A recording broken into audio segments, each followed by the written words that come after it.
Hi everyone. In this video, I am going to review one of the financial statement analyses you can perform related to your assets, and that is the asset turnover ratio. So let's take a look. Asset turnover ratio is calculated, as you see here, net sales over average total assets. And so if we break this down and think about, okay, what is this really telling you about the company? Think about the purpose of an asset. An asset is something that is there to generate value for the company. Assuming your company sells a product that would show up in terms of sales. You could replace sales with services if you're a service company, but just talk in terms of sales here.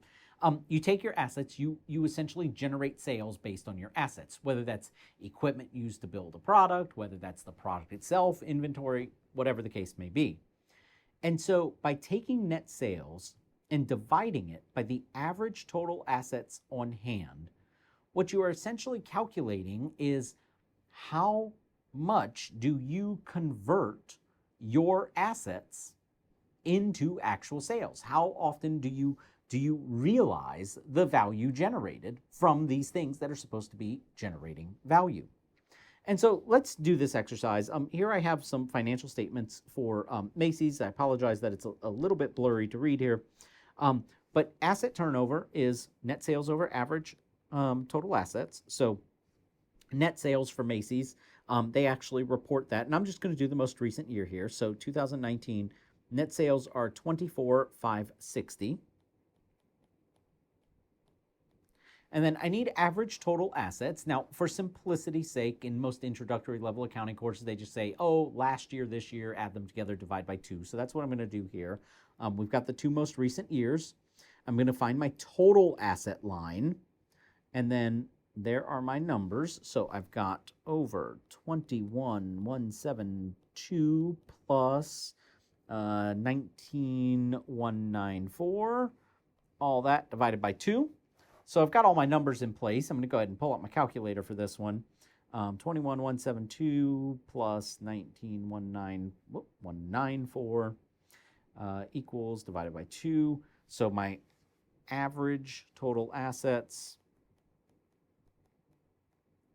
are 20,183. So then I divide my 24,560 by 21,883. And that gives me a turnover ratio of 1.2. I'll be generous here and call it 1.22. All right, so what is this telling us? Well, it's saying of the average assets that Macy keeps on hand at any given time, they tend to turn that over or turn it into actual recognized sales 1.2 times per year. These are annual financial statements here, so per year.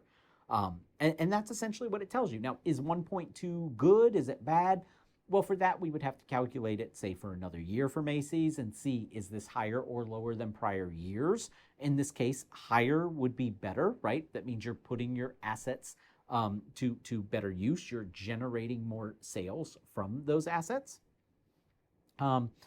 We could compare to Macy's competitors, say other big box store retailers, and see what their turnover is, especially those that specialize in like clothing and perfumes and things of that nature.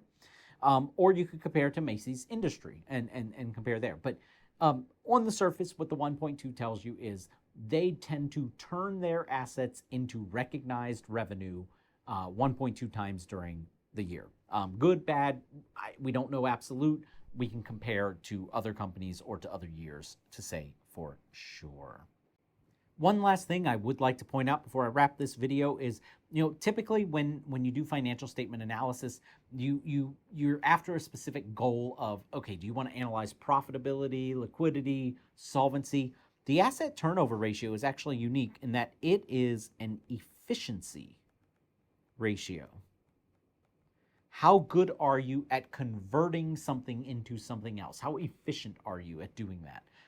And so, yeah, there's revenue involved here. So to some extent, you could kind of view this as profitability, but there's no expenses being taken into consideration. So typically, profits take expenses into consideration. So this is really more of an efficiency analysis. All right, that's it for asset turnover ratio. I hope you found this helpful, and I hope you join me for another video.